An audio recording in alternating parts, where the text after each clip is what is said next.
বন্ধুরা, আজকে আবারও নতুন একটা ভিডিও নিয়ে চলে এসেছি। তো আজকের ভিডিওটা ভীষণই উপকারী সবার জন্য।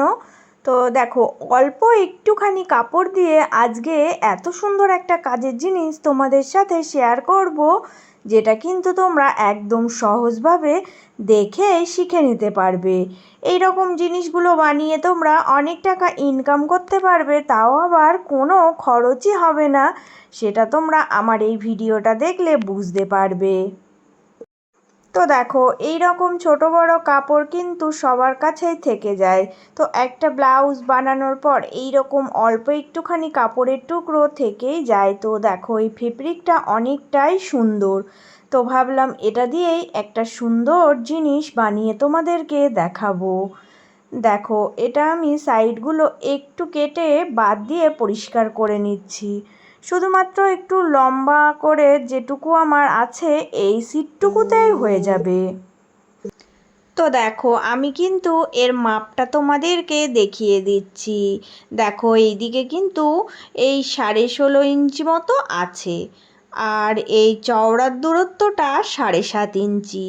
তো এইটুকু মাপ থাকলে খুব সুন্দরভাবে এটা বানানো যাবে। এর থেকে একটু ছোট বড় থাকলেও অসুবিধা নেই, হয়ে যাবে। তো আমি এই মাপটাই এখানে নিয়েছি। দেখো, এইটুকু আছে, তাই আমি এইটুকু দিয়েই বানিয়ে তোমাদেরকে দেখাবো। দেখো, এখানে আমার আর একটা জিনিস লাগবে। তো যে কোনো নর্মাল কাপড় থেকে একদম এই মাপেই কিন্তু তোমরা আরও একটা কাপড়ের টুকরো কেটে নেবে। তো আমি এখানে এই রকম করে একটা টুকরো দেখো কেটে নিয়েছি। তো এই টুকরোটাও এটার সাথে জুড়তে হবে। তো চলো এবার কি করতে হবে তোমরা দেখে নাও। প্রথমে এখানে একটা কাজ তোমরা করে নেবে। এই যে সাইড থেকে একটুখানি কাপড় আমি কেটে বাদ দিয়ে দিয়েছিলাম, তো এই কাপড়ের টুকরোটা তোমরা এইভাবে ভাঁজ দিয়ে একটা ফিতে তৈরি করে নেবে। তো এই রকম কাপড়ের টুকরো যদি তোমাদের কাছে এক্সট্রা না থাকে, তাহলে তোমরা যে কোনো একটা কালার দিয়ে দুটো ফিতে করতে হবে ছোট ছোট, তো সেটা তোমরা করে নেবে। আমি এখানে দেখো এই টুকরোটা থেকেই একটা ফিতে বানিয়ে এটা কেটে দুটো টুকরো করে নেব। ছোট ছোট দুটো টুকরো ফিতের দরকার আছে। তো কেন, কিভাবে, কিসের জন্য লাগবে সেটাও তোমরা দেখলেই বুঝতে পারবে। এবার দেখো, এবার আমি এই কাপড়টা এইভাবে ডবল ভাঁজ দিচ্ছি, দিয়ে এর মিডিল ধরে আবারও একটা ভাঁজ দিয়ে মিডিল পয়েন্টটা বার করব। তো এই মিডিল পয়েন্টে আমাকে কিন্তু দেখো একটা মার্কিং করতে হবে। দুই দিকেই এইভাবে মার্কিং করে চিহ্ন করে নেব, তাহলে মিডিলে আমার ফিতে দুটো জুড়তে সুবিধা হবে। এবার কি করতে হবে দেখো, এখানে আমার আরও একটা সুন্দর জিনিস লাগবে। তো নর্মাল যে কোনো বাড়িতে পড়ে থাকা বাদ দেওয়া যে চুড়ি থাকে তোমাদের কাছে, সেই রকম দুটো চুড়ি তোমরা নিয়ে নেবে। তো এই রকম আমি দুটো সরু সরু চুড়ি নিয়েছি। তোমাদের কাছে যেটা থাকবে সেটাই তোমরা নেবে। তো এই চুড়িটা দিয়ে সুন্দর একটা ডিজাইন তৈরি হয়ে যাবে। দেখো, আমি এই ফিতেটা এইভাবে চুড়িটার সাথে দেখো দিয়ে আমি এই যে মিডিল পয়েন্ট করলাম, এই মিডিল পয়েন্ট ধরে সুন্দরভাবে দেখো আমি এখানে সেলাই করে দেব। এই সাইডটা হয়ে গেলে ওই সাইডটা, তো দুটো সাইডই মিডিল পয়েন্টে সুন্দর করে এইভাবে আমি সেলাই করে দিয়ে রেডি করে নেব। তো দেখো, এইভাবে কমপ্লিট করার পর এবার আমার কাছে কিন্তু একটা চেন লাগবে। এই রকম নর্মাল যে কোনো চেন নেবে। এই চেনগুলো কিন্তু একদমই কম দাম, তাই তোমাদের আমি সব সময় কিন্তু শেয়ার করি, যাতে কম টাকায় কিভাবে বিজনেস শুরু করতে পারো আর তোমরা কিছু টাকা ইনকাম করতে পারো। চেনগুলো কিভাবে সেট করতে হয় অনেক ভিডিওতেই দেখিয়েছি, আজকে কিন্তু অন্যরকমভাবে তোমাদেরকে দেখাচ্ছি।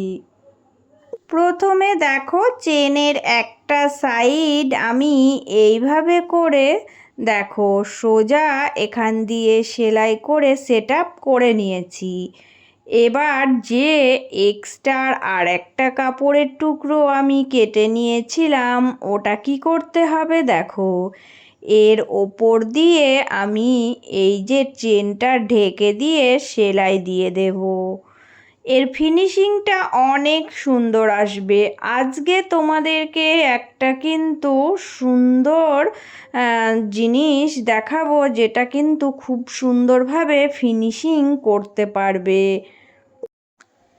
এবার এটা কিন্তু উল্টিয়ে দেবে, দিয়ে এই চেনটার উপরে একটা চাপ সেলাই দিয়ে দেবে। অনেক রকম পদ্ধতিতেই এই কাজগুলো করা যায়। আজকের এই টেকনিকটা শিখে রাখো, এটাও ভীষণ ভালো একটা টেকনিক। তো এই দিকে এইভাবে চেনটা সেলাই করে নেওয়ার পরে সেম উল্টো দিকে একই প্রসেসে ওই কাপড়টা আছে ওটার সাথে চেনটা অ্যাটাচ করে নেব। একদম সহজ পদ্ধতি। চেনের দুটো সাইড কিভাবে আমি সেলাই করলাম তোমাদের এটা দেখিয়েই দিলাম, ওইভাবেই কিন্তু তোমরা চেনটা সেলাই করে নেবে। এবার দেখো কি করতে হবে, পুরোটা কিন্তু আমি এইভাবে উল্টিয়ে নেব। উল্টোর দিকটাই কিন্তু তোমরা এইভাবে রাখবে, রেখে লম্বালম্বিভাবে সেট আপ করবে। তো চেনটাকে মিডিলে রাখবে। মিডিলে রেখে কি করতে হবে দেখো, যে কোনো একটা সাইড ধরে 2 ইঞ্চি থেকে 2.5 ইঞ্চি মোটামুটি গ্যাপিং রাখবে। তো আমি দেখো এই কালো কাপড়টাতেই গ্যাপিং রাখবো, মেন ফেব্রিকটাতে কিন্তু কোনো গ্যাপিং রাখবে না। তো এইভাবেই কিন্তু সেলাই দেবে, শুধু ধারের কোলটা সেলাই দিয়ে জুড়ে দিলেই হয়ে যাবে। একটা সাইড হয়ে গেলে এই দিকের সাইডটা পুরোটাই সেলাই করে দেব। ওই যে গ্যাপিংটা আমি রেখেছি ওই সাইডটা দিয়ে এটা সোজা করব, তাই গ্যাপিংটা রেখেছি।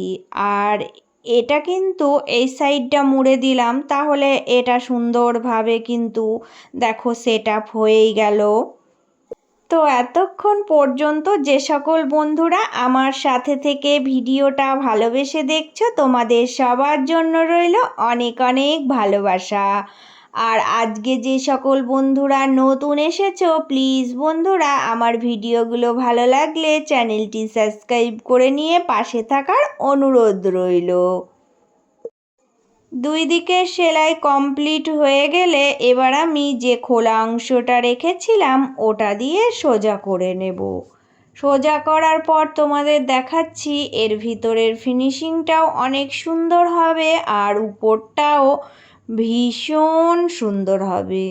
তোমরা কিন্তু দেখে বুঝতেই পারবে যে কত সহজে কত একটা দামি জিনিস কত সুন্দরভাবে তৈরি করে ফেললে।